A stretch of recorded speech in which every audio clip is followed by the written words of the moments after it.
Quem é a mulher, a criança e o dragão em Apocalipse 12?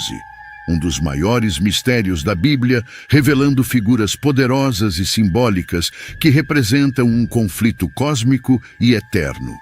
O que elas significam para a história da salvação e para os cristãos nos dias de hoje?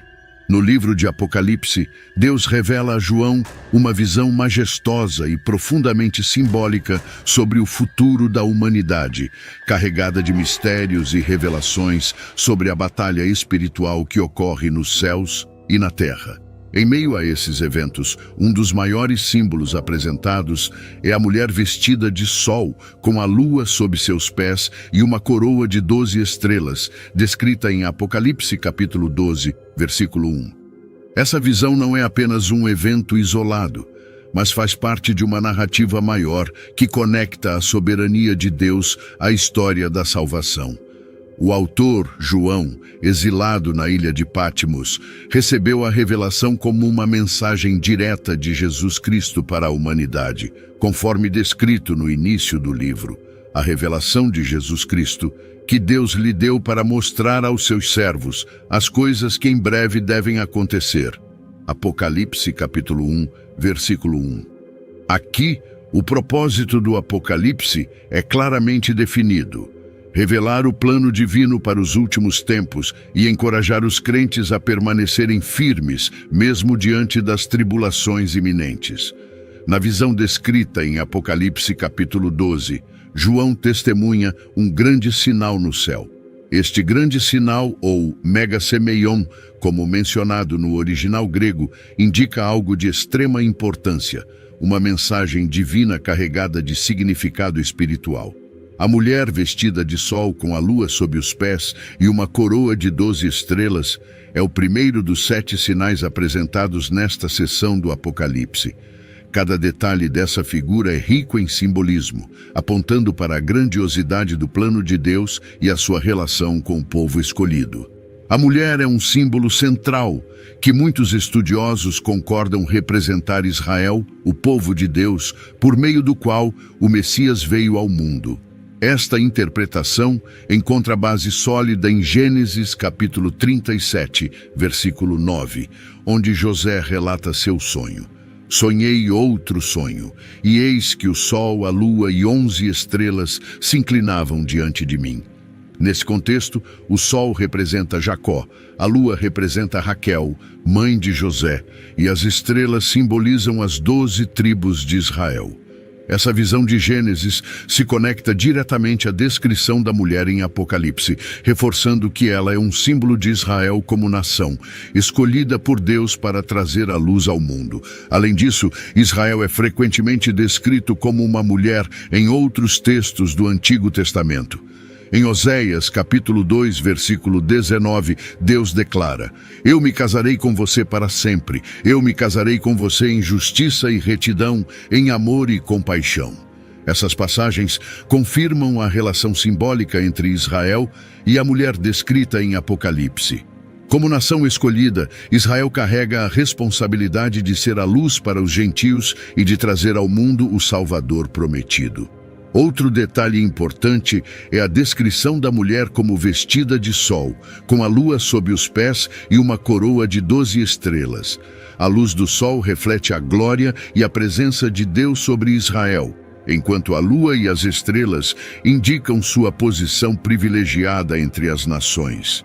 A coroa de 12 estrelas aponta diretamente para as 12 tribos de Israel, unidas na promessa divina e na aliança estabelecida com Abraão, como mencionado em Gênesis capítulo 12, versículo 2, onde Deus promete: farei de você uma grande nação, e eu o abençoarei. Este símbolo da mulher não deve ser interpretado literalmente, mas sim espiritualmente, como uma representação do papel de Israel no plano redentor de Deus. Por meio dessa nação, o Messias seria trazido ao mundo, cumprindo as profecias e reafirmando a fidelidade de Deus às suas promessas. A visão descrita por João é um lembrete poderoso de que, mesmo em meio a tribulações e perseguições, Deus permanece fiel ao seu povo e ao seu plano eterno. A introdução deste grande sinal, portanto, não é apenas uma representação do passado, mas uma mensagem de esperança para o futuro. Ele aponta para o cumprimento das promessas de Deus e para a vitória final de Cristo sobre as forças do mal. A mulher, Israel, é apresentada como a portadora da luz divina, responsável por trazer ao mundo aquele que governará as nações com vara de ferro, conforme veremos mais adiante na narrativa de Apocalipse. A transição para os eventos que seguem a introdução desse grande sinal é crucial para entendermos o contexto completo da visão. A mulher grávida e o sofrimento de parto. Em Apocalipse capítulo 12, versículo 2, João descreve a mulher grávida, sofrendo dores de parto e gritando com as angústias do nascimento. Esta imagem poderosa não apenas reforça a simbologia da mulher como Israel, mas também representa o sofrimento espiritual e físico da nação escolhida ao longo da história para cumprir o propósito divino. Esse sofrimento culmina no nascimento do Messias, Jesus Cristo, aquele que seria o Salvador do mundo. No Antigo Testamento, as dores de parto frequentemente simbolizam as aflições enfrentadas por Israel em sua caminhada como povo de Deus. Em Miqueias capítulo 4, versículos 9 e 10, o profeta descreve: Agora, por que você grita em alta voz? Não há rei em você. A agonia te agarrou como uma mulher em trabalho de parto. Contorça-se e grite, filha de Sião, como uma mulher em trabalho de parto. Pois agora você deve sair da cidade e habitar no campo e ir até a Babilônia. Lá você será resgatada. Essa passagem conecta as dores de parto à experiência de exílio, sofrimento e esperança de redenção. Ao longo da história, Israel enfrentou cativeiros, perseguições e humilhações. Desde o domínio egípcio até o exílio na Babilônia, cada período de dor e opressão moldava a nação para o cumprimento de seu papel no plano de Deus. As dores de parto, portanto, simbolizam esse sofrimento coletivo que preparava Israel para trazer ao mundo o Messias prometido. Assim como uma mulher suporta dores intensas antes do nascimento de uma nova vida, Israel enfrentou essas tribulações como parte do propósito divino. O grito da mulher em trabalho de parto também reflete a expectativa messiânica presente entre o povo judeu. Desde a promessa feita em Gênesis capítulo 3, versículo 15, onde Deus diz que a descendência da mulher esmagará a cabeça da serpente, havia uma esperança contínua pela chegada do Salvador. A dor e o sofrimento eram vistos como o prelúdio para a concretização dessa promessa, o que tornava as tribulações de Israel carregadas de significado redentor. No entanto, esse nascimento não ocorre sem oposição. Satanás, representado como o dragão em Apocalipse, sempre tentou frustrar os planos de Deus.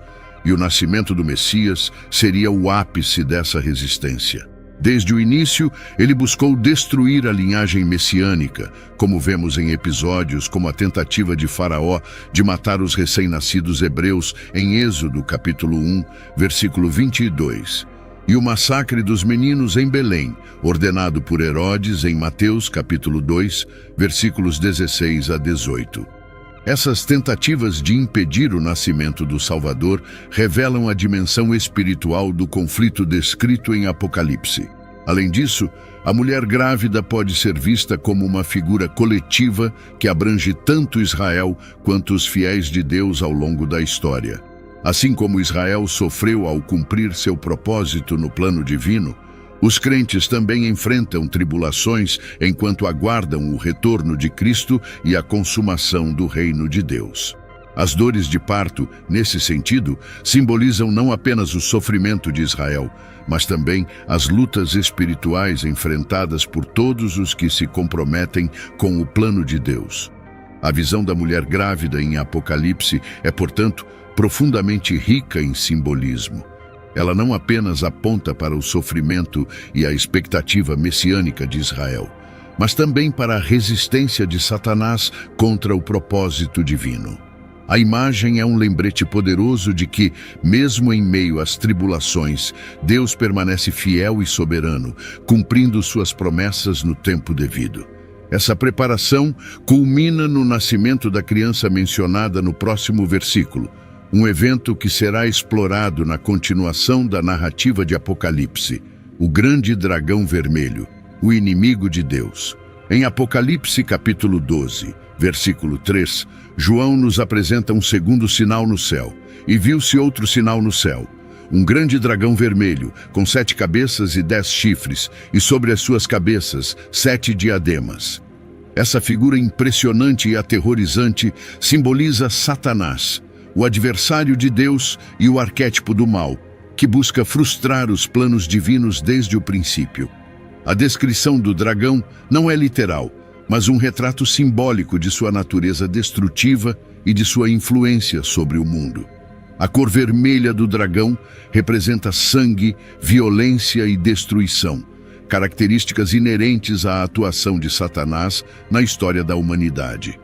Ele é identificado mais adiante em Apocalipse capítulo 12, versículo 9, como a antiga serpente, chamada Diabo e Satanás, que engana todo o mundo. Esse versículo conecta o dragão diretamente à serpente que tentou Eva no Jardim do Éden, Gênesis capítulo 3, demonstrando que sua hostilidade contra Deus e seu povo remonta ao início da criação. As 7 cabeças, os 10 chifres e os 7 diademas são símbolos de autoridade, poder e domínio. Na simbologia bíblica, as cabeças frequentemente representam reinos ou governantes, enquanto os chifres são um sinal de poder militar e político. Essa imagem encontra eco em Daniel capítulo 7, onde uma visão semelhante descreve reinos que se levantam contra Deus. As coroas sobre as cabeças do dragão indicam que ele exerce influência sobre esses reinos terrenos, manipulando-os para cumprir seus propósitos malignos. A cauda do dragão, que varre 1/3 das estrelas do céu e as lança à terra, Apocalipse capítulo 12, versículo 4, é interpretada como a queda dos anjos que se rebelaram junto com Satanás. Em Isaías capítulo 14, versículo 12, a queda de Lúcifer é descrita como um evento catastrófico. Como caíste do céu, ó estrela da manhã, filho da alva, como foste lançado por terra, tu que debilitavas as nações. Este evento marca o início do conflito cósmico que continua ao longo da história. A atuação do dragão não se limita ao plano espiritual. Ele influencia diretamente os eventos terrestres. Em várias passagens das Escrituras, Satanás é retratado como o príncipe deste mundo. João, capítulo 14, versículo 30, exercendo domínio sobre os sistemas mundanos e fomentando rebelião contra Deus. O dragão se posiciona diante da mulher prestes a dar à luz com o objetivo de devorar a criança assim que ela nascesse. Apocalipse capítulo 12, versículo 4. Essa postura agressiva simboliza os esforços contínuos de Satanás para impedir o cumprimento do plano redentor de Deus. Historicamente, essa oposição pode ser vista em eventos como o massacre dos inocentes em Belém, ordenado por Herodes, Mateus capítulo 2, versículos 16 a 18. Herodes, influenciado por Satanás, buscou eliminar Jesus ainda criança, tentando frustrar o propósito divino. Essa tentativa de destruição reflete a estratégia contínua de Satanás de se opor a Cristo e à salvação da humanidade. Além disso, o dragão vermelho não apenas representa a figura de Satanás, mas também o sistema mundial que ele utiliza para executar sua vontade. Em outros trechos de Apocalipse, como no capítulo 13, a besta emerge como um agente do dragão, perseguindo os santos e desafiando a autoridade de Deus. Esse vínculo entre o dragão e os sistemas corruptos do mundo demonstra como Satanás trabalha nos bastidores, influenciando governos, culturas e ideologias para se opor ao reino de Deus. A descrição do dragão em Apocalipse capítulo 12 é uma imagem vívida e aterrorizante da oposição do mal contra o plano divino. Suas múltiplas cabeças e chifres simbolizam seu alcance global e sua capacidade de manipular os eventos da história para seus próprios propósitos. No entanto, mesmo com todo o seu poder e influência, ele não é um adversário igual a Deus. Sua derrota é inevitável, como será revelado nos próximos eventos descritos no capítulo. O dragão, ao posicionar-se contra a mulher e a criança, não apenas representa a batalha espiritual entre o bem e o mal, mas também serve como um lembrete do conflito cósmico que envolve todos os crentes. Satanás continua a buscar maneiras de frustrar os planos de Deus, mas a visão apresentada em Apocalipse deixa claro que sua derrota final já está decretada. Esse cenário de oposição prepara o terreno para os eventos subsequentes, onde a vitória de Cristo sobre o dragão será mais uma vez evidenciada. A criança masculina, o Messias prometido. Mas antes de continuarmos, se este conteúdo tem abençoado sua vida, curta, comente e compartilhe. Seu amém nos comentários faz toda a diferença para alcançarmos mais pessoas. Não se esqueça de se inscrever no canal, ativar as notificações e conferir a playlist especial no primeiro comentário e ao final do vídeo. Vamos juntos espalhar fé e esperança. Continuando. Em Apocalipse capítulo 12, versículo 5, a visão de João apresenta a mulher dando à luz uma criança masculina, que há de reger todas as nações com vara de ferro. Este é um dos momentos mais significativos da narrativa, pois a criança é identificada como Jesus Cristo, o Messias prometido, cuja vinda foi profetizada desde o início da história bíblica.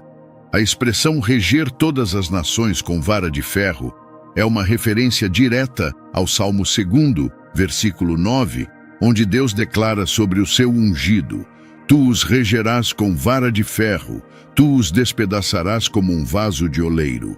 Este salmo messiânico destaca o governo justo e inabalável de Cristo, que exercerá autoridade sobre todas as nações no cumprimento final do plano de Deus.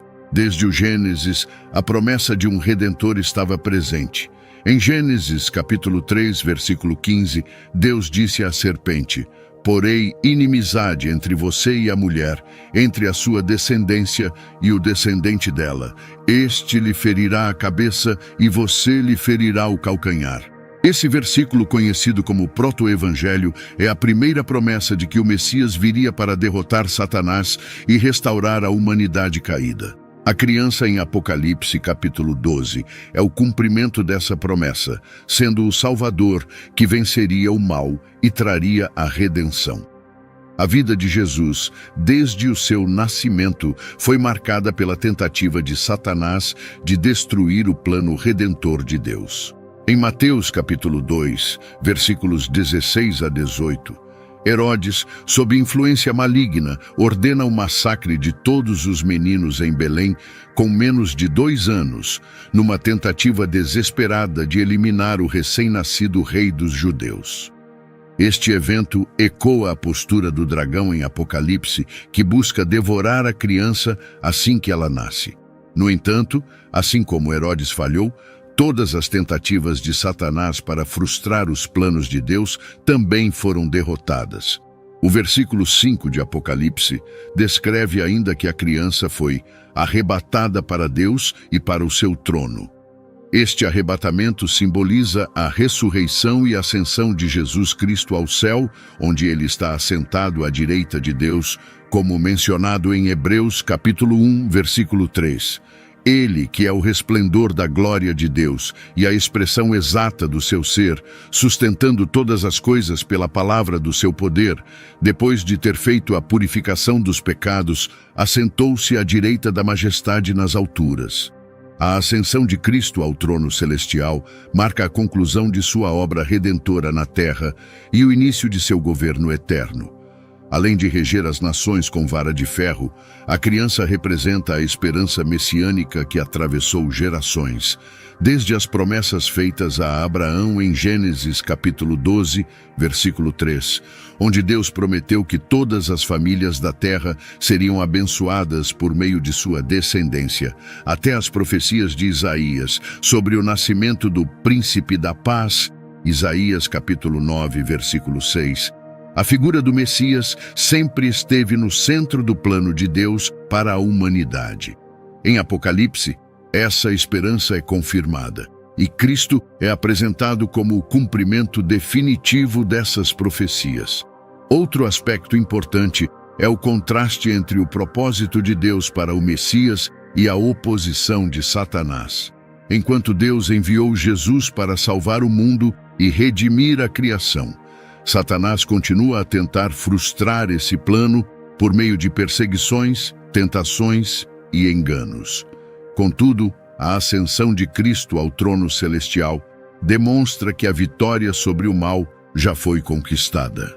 Em Colossenses capítulo 2, versículo 15, Paulo declara: "E, despojando os poderes e as autoridades, fez deles um espetáculo público, triunfando sobre eles na cruz." A cruz e a ressurreição de Cristo são a prova definitiva de que Satanás foi derrotado. A conexão entre a criança e o governo das nações também aponta para o futuro. Em Apocalipse, capítulo 19, versículo 15, Jesus é descrito voltando como Rei dos Reis, e da sua boca sai uma espada afiada para com ela ferir as nações, e ele as regerá com vara de ferro. Essa visão escatológica reforça que a criança de Apocalipse, capítulo 12, não apenas venceu a morte e o pecado, mas também reinará sobre todo o universo em justiça e glória. A narrativa da criança masculina em Apocalipse é, portanto, central para o entendimento do plano redentor de Deus. Ela representa o cumprimento das promessas feitas desde o início da criação, a vitória de Cristo sobre o pecado e a morte, e a garantia de seu reino eterno. Este é o ponto culminante do propósito divino, onde a história humana encontra sua redenção no Messias. A transição para os eventos seguintes revela como o conflito entre o bem e o mal continua, mesmo diante da vitória de Cristo. A mulher no deserto. A proteção divina. Em Apocalipse capítulo 12, versículo 6, João descreve que após o nascimento da criança, a mulher fugiu para o deserto, onde Deus havia preparado um lugar para ela ser sustentada por 1260 dias. Este evento marca a continuação do cuidado soberano de Deus para com seu povo, mesmo em meio à perseguição. A fuga da mulher simboliza a proteção divina sobre Israel e o remanescente fiel durante tempos de intensa tribulação. O deserto, na narrativa bíblica, é frequentemente associado a um lugar de provisão divina e encontro com Deus. No Êxodo, o povo de Israel foi sustentado por Deus no deserto durante 40 anos, com maná caindo do céu e água brotando de rochas. Êxodo capítulo 16, versículo 15 e Números capítulo 20, versículo 11. Da mesma forma, em Apocalipse capítulo 12, o deserto não é apresentado como um lugar de abandono, mas como um refúgio providenciado por Deus para proteger e sustentar a mulher durante um período específico de tempo. O período de 1260 dias, 3 anos e meio, é mencionado várias vezes no livro de Apocalipse, como em Apocalipse capítulo 11, versículo 3, onde as duas testemunhas profetizam por esse mesmo período. Esse tempo também é descrito como um tempo, tempos e metade de um tempo, em Daniel capítulo 7, versículo 25, representando um período de grande tribulação e sofrimento, mas também de preservação do remanescente fiel. A mulher, portanto, simboliza Israel, protegido por Deus em meio à perseguição, enquanto o dragão busca destruí-la. A imagem da mulher sendo protegida no deserto é um lembrete da fidelidade de Deus às suas promessas. Em Êxodo capítulo 19, versículo 4, Deus diz a Israel: "Vistes o que fiz aos egípcios, como vos levei sobre asas de águia e vos trouxe a mim. Essa mesma linguagem é ecoada em Apocalipse capítulo 12, versículo 14, onde se diz que foram dadas à mulher as duas asas da grande águia para que ela pudesse voar para o deserto. As asas de águia simbolizam a intervenção divina, garantindo que o povo de Deus seja sustentado e protegido em tempos de provação. Além de sua aplicação histórica a Israel, essa passagem tem uma dimensão espiritual que se aplica a todos os crentes. O deserto pode ser entendido como um lugar de purificação e dependência total de Deus. Assim como Israel foi refinado no deserto durante o Êxodo, os crentes também passam por períodos de tribulação e isolamento que os levam a confiar mais profundamente no cuidado e provisão divina. Em Salmos capítulo 34, versículo 19, está escrito: Muitas são as aflições do justo, mas o Senhor o livra de todas.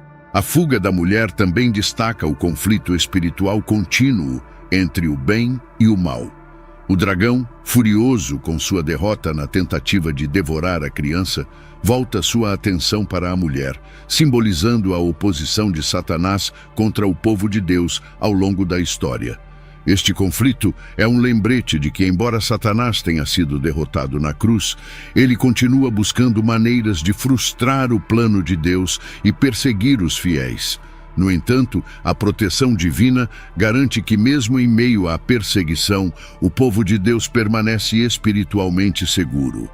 Essa proteção não significa ausência de sofrimento físico, mas sim a certeza de que Deus sustenta e preserva os seus em meio às adversidades. Em Isaías capítulo 41, versículo 10, Deus encoraja seu povo dizendo: Não temas, porque eu sou contigo. Não te assombres, porque eu sou o teu Deus. Eu te fortaleço e te ajudo e te sustento com a destra da minha justiça. Essa promessa de proteção é um tema central em Apocalipse capítulo 12. Mostrando que Deus nunca abandona os seus, mesmo nos momentos mais difíceis. O deserto, portanto, é um símbolo de refúgio, provisão e preparação. É o lugar onde Deus se revela como aquele que sustenta e protege.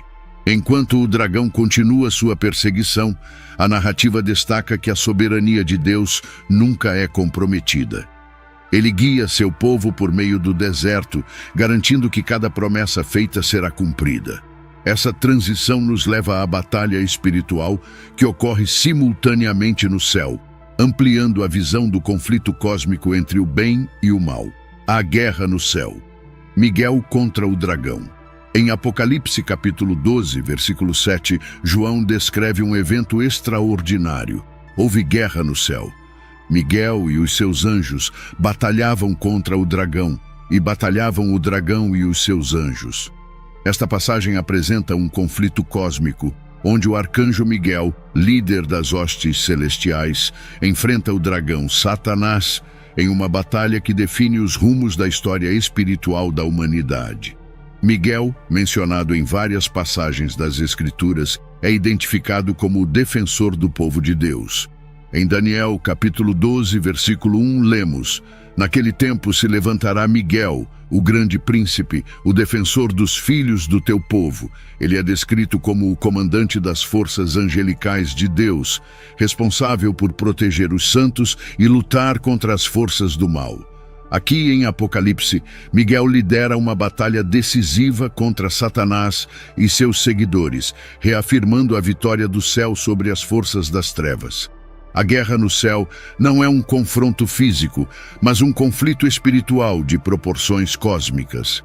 Desde a rebelião inicial de Satanás, descrita em Isaías capítulo 14, versículos 12 a 14, ele buscou usurpar o trono de Deus, dizendo em seu coração: Subirei acima das alturas das nuvens e serei semelhante ao Altíssimo. No entanto, sua rebelião foi derrotada e ele foi expulso da presença divina.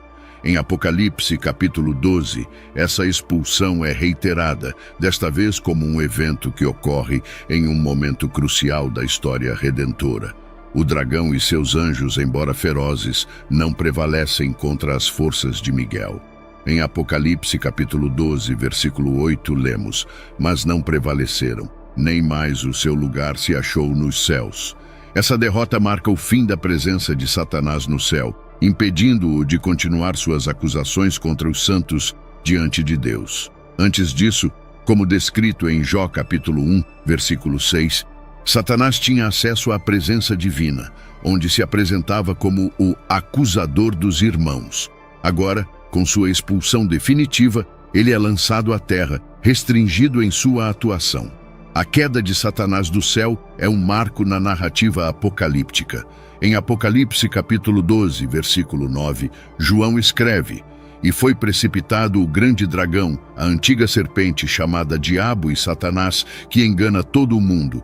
Foi precipitado na terra, e os seus anjos foram lançados com ele."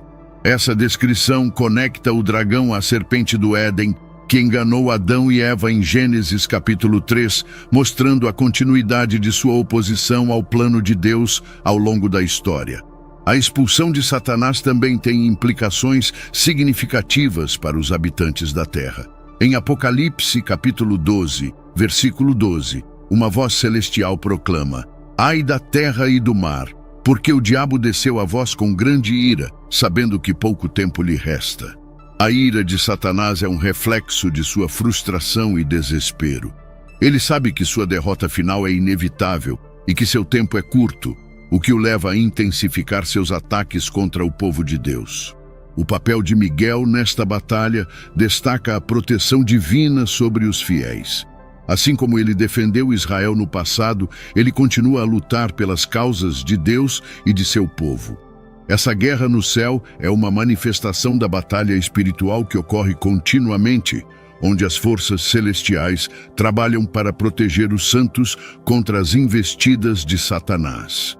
Em Efésios capítulo 6, versículo 12, Paulo lembra: "Porque a nossa luta não é contra carne e sangue, mas contra os principados, contra as potestades, contra os príncipes das trevas deste século, contra as hostes espirituais da maldade nos lugares celestiais."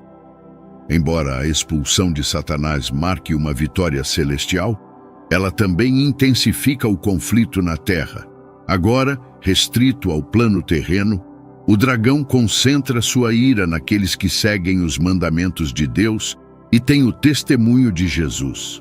Essa mudança de foco amplia o impacto da batalha espiritual, preparando o cenário para os eventos finais do Apocalipse. A vitória de Miguel e seus anjos reforça a soberania de Deus e o poder de Cristo sobre todas as coisas. A expulsão de Satanás do céu não apenas confirma sua derrota, mas também aponta para a proteção contínua de Deus sobre o seu povo. Enquanto o dragão desce à terra em fúria, a narrativa segue para descrever suas ações contra a mulher e sua descendência, demonstrando como o conflito celestial se manifesta no plano terrestre. A ira do dragão e a perseguição aos fiéis. Após sua derrota no céu, o dragão, agora restrito à terra, volta toda a sua ira contra a mulher e sua descendência. Em Apocalipse capítulo 12, versículo 13, lemos: "Quando o dragão viu que havia sido lançado à terra, perseguiu a mulher que deu à luz o menino homem." O dragão, agora enfurecido pela sua queda, busca desesperadamente destruir o povo de Deus, simbolizado pela mulher e seus descendentes. A mulher, representando Israel e o remanescente fiel, é perseguida por Satanás. Contudo, como vimos no capítulo anterior, Deus prepara um refúgio seguro para ela. Em Apocalipse capítulo 12, versículo 14, é dito que foram dadas à mulher as duas asas da grande águia para que voasse para o deserto, para o seu lugar, onde a sustentariam por um tempo, tempos e metade de um tempo, longe da presença da serpente. As asas da águia são uma metáfora para a intervenção divina, lembrando-nos da promessa feita a Israel em Êxodo capítulo 19, versículo 4. "Vistes o que fiz aos egípcios e como vos levei sobre asas de águia e vos trouxe a mim." Essa provisão celestial mostra que, apesar da perseguição de Satanás, a proteção de Deus nunca falha. O deserto onde a mulher se refugia é um símbolo importante nas Escrituras. Representa um lugar de purificação e preparação, um espaço onde o povo de Deus encontra sustento divino durante períodos de tribulação. Em Salmos capítulo 84, versículo 6, os fiéis são descritos como aqueles que passam pelo vale de Baca e fazem dele um lugar de fontes, simbolizando como o sofrimento pode ser transformado em bênção por meio da intervenção divina. O dragão, ciente de que sua tentativa de destruir a mulher foi frustrada, volta sua ira contra os outros fiéis. O versículo 15 descreve: "E a serpente lançou da sua boca atrás da mulher água como um rio, para que fosse arrastada pelo rio." A água lançada da boca do dragão simboliza a tentativa de Satanás de submergir os fiéis com perseguições e falsidades. Esse ataque é uma metáfora para as forças espirituais que buscam enganar e destruir o povo de Deus, tentando arrastá-los para longe da verdade. No entanto, assim como em outras partes da Bíblia, a terra intervém em favor da mulher. Apocalipse capítulo 12, versículo 16 declara: "Mas a terra ajudou a mulher, e a terra abriu a sua boca e engoliu o rio que o dragão tinha lançado da sua boca." Essa intervenção divina simboliza a proteção que Deus oferece aos seus filhos, impedindo que as forças de Satanás prevaleçam sobre eles. A terra, frequentemente vista como símbolo de estabilidade e alicerce nas Escrituras, aqui representa a segurança e a preservação que Deus proporciona. A ira de Satanás, como vimos, não se limita à mulher, mas se volta contra todos aqueles que guardam os mandamentos de Deus e têm o testemunho de Jesus.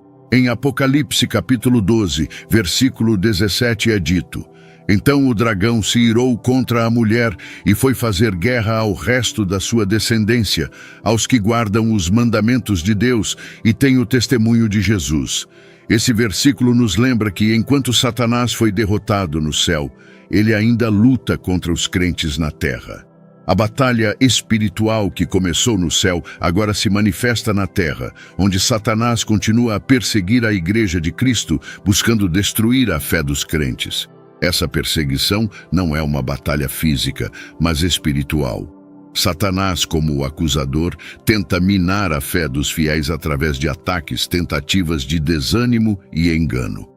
Em Apocalipse capítulo 12, versículo 10, vemos: "E ouvi uma grande voz no céu dizendo: Agora é chegada a salvação e a força e o reino do nosso Deus e o poder do seu Cristo, porque foi lançado fora o acusador dos nossos irmãos, o que os acusava diante do nosso Deus dia e noite." A vitória de Cristo sobre Satanás na cruz representa a derrota do acusador, mas o dragão, em sua ira, ainda busca atacar os fiéis. Contudo, a voz do céu proclama a vitória final de Cristo, que já venceu o mal e garante a salvação e a força para os seus. A perseguição aos fiéis, simbolizada pela guerra do dragão contra a descendência da mulher, é uma realidade para a Igreja ao longo da história. Em Mateus capítulo 5, versículo 10, Jesus disse: "Bem-aventurados os que sofrem perseguição por causa da justiça, pois deles é o reino dos céus." Essa perseguição, embora dolorosa, tem um propósito redentor, pois purifica a fé dos crentes e os fortalece em sua confiança em Deus. Em Romanos capítulo 8, versículo 28, Paulo assegura aos crentes: "Sabemos que todas as coisas contribuem juntamente para o bem daqueles que amam a Deus, daqueles que são chamados segundo o seu propósito." A perseguição e os ataques de Satanás não são em vão. Eles fazem parte do plano de Deus para refinar os seus filhos e os preparar para a vitória final. A mulher no deserto e sua descendência, protegidos e sustentados por Deus, simbolizam a Igreja de Cristo, que, embora perseguida, permanece firme na fé com a certeza da proteção e da vitória de Deus. Vitória de Cristo e a ira de Satanás. Em Apocalipse capítulo 12, versículo 10, João ouve uma grande voz no céu proclamando a vitória de Cristo. Agora é chegada a salvação e a força, e o reino do nosso Deus e o poder do seu Cristo, porque foi lançado fora o acusador dos nossos irmãos, o que os acusava diante do nosso Deus dia e noite. Esta proclamação marca um ponto decisivo na narrativa apocalíptica, indicando que a obra redentora de Cristo na cruz foi a vitória final sobre Satanás e suas hostes malignas. O acusador Satanás, que sempre buscou desacreditar e destruir a obra de Deus, foi derrotado pela morte e ressurreição de Jesus Cristo. A vitória de Cristo sobre Satanás não é apenas um evento histórico, mas um acontecimento cósmico com implicações eternas. Em Colossenses capítulo 2, versículo 15, Paulo descreve: despojando os principados e as potestades, os expôs publicamente e triunfou sobre eles na cruz. A cruz de Cristo foi o campo de batalha onde a vitória sobre o mal foi consumada. A derrota de Satanás e suas forças foi assegurada pela morte de Jesus, que através de seu sacrifício tirou o poder do pecado e da morte, oferecendo reconciliação com Deus para todos os que creem.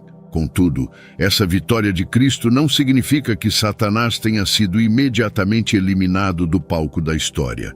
Em Apocalipse capítulo 12, versículo 11, lemos: eles o venceram pelo sangue do Cordeiro e pela palavra do seu testemunho, e não amaram as suas vidas até a morte. Embora a derrota de Satanás tenha sido decretada, ele continua a lutar ferozmente contra o povo de Deus.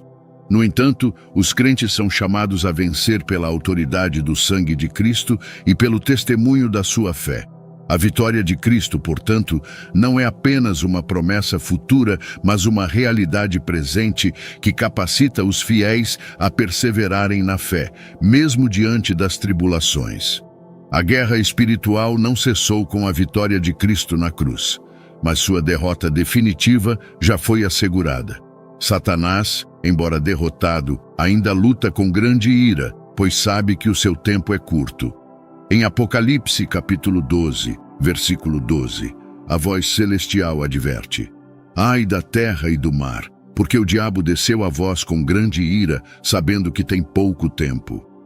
O dragão, lançado à terra, intensifica seus ataques contra os fiéis, sabendo que sua derrota final se aproxima.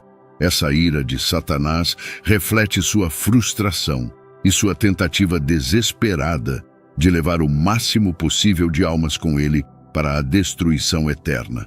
A frase "sabendo que tem pouco tempo" enfatiza a breve duração do domínio de Satanás.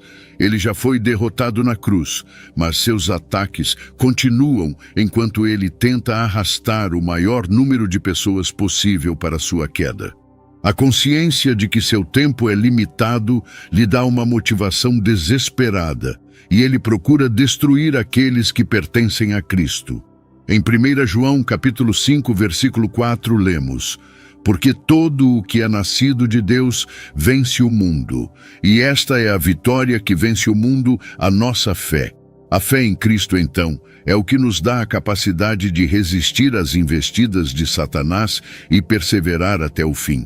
Este conflito contínuo, onde Satanás ainda tenta atacar os fiéis, é uma realidade no mundo espiritual. Mas a vitória de Cristo é a garantia de que, mesmo diante de suas fúrias, os crentes já têm a vitória em Cristo. Em Romanos capítulo 8, versículo 39, Paulo afirma: nem altura, nem profundidade, nem qualquer outra criatura nos poderá separar do amor de Deus que está em Cristo Jesus, nosso Senhor. A promessa de proteção divina é clara. Satanás não tem poder sobre os filhos de Deus, e sua vitória definitiva será consumada na segunda vinda de Cristo, quando ele será lançado no lago de fogo e enxofre, conforme descrito em Apocalipse capítulo 20, versículo 10. Enquanto isso, a ira de Satanás não faz com que os fiéis se sintam impotentes, mas os capacita a permanecer firmes na fé. Como vemos em Efésios capítulo 6, versículo 16, os crentes devem tomar o escudo da fé, com o qual podereis apagar todos os dardos inflamados do maligno. A fé em Cristo, sustentada pela certeza de sua vitória na cruz, é o que nos permite resistir ao ataque de Satanás. A nossa fé, juntamente com a palavra do nosso testemunho, é o que nos dá a vitória sobre ele.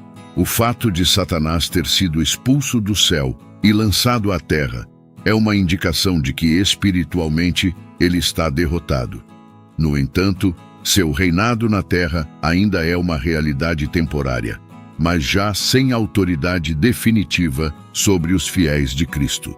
A vitória final de Cristo sobre ele será consumada quando ele retornar para julgar os vivos e os mortos.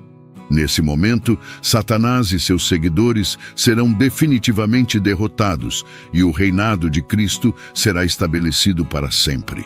A mulher representando Israel e a Igreja nos ensina sobre a fidelidade de Deus em proteger seu povo, mesmo em meio às tribulações. A criança, nosso Salvador, nos lembra que a vitória sobre o pecado e a morte foi conquistada por ele.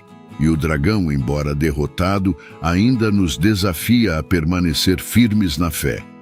Esta história não é apenas uma visão do passado, mas um convite para vivermos com a certeza de que, no fim, o triunfo de Cristo será completo.